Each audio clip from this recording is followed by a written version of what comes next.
Okay, I'm going to show you how to go about setting up splits and layers in the Fantom-G's studio mode. So just like live mode, where you can have different sounds arranged across the keyboard or layered across the keyboard, you can do that as well in the studio mode.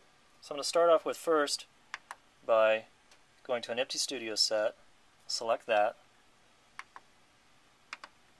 And the next place I'm going to go is to Part View, F3. And using my group buttons, I'm going to go to the first prompt, which is Level Pan. And there you can select patches in this mode. So I'm going to go up, and I'm going to select my first patch. And in this example, I'm going to keep it very simple. I'm going to do a two-way split of bass in the left hand and piano in the right hand.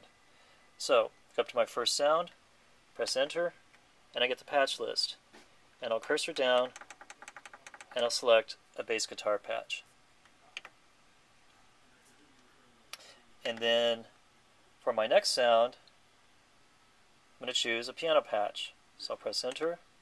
Actually, I'm going to let's select an EP. So choose an EP patch.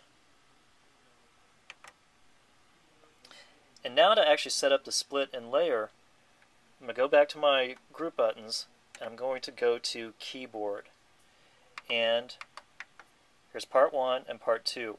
To the right of the parts is a keyboard switch. I'm going to turn those on, just as I would do if I was setting up a splitter layer in my live mode. Let's go to the first sound, which is the bass, and I'll set the split point for the bass. So I can do that using the dial, or I can press Enter, and I can do that from the drop-down list. So in this case, I'm going to set my split point at B3.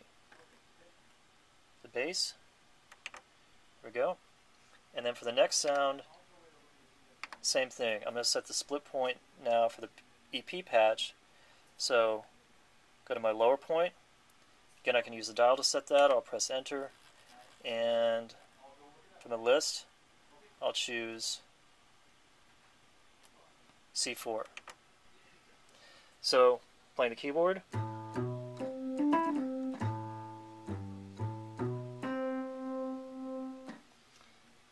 So now I've created a simple split. If I wanted to create a layer, I could simply overlap the upper and the lower part of the two sounds.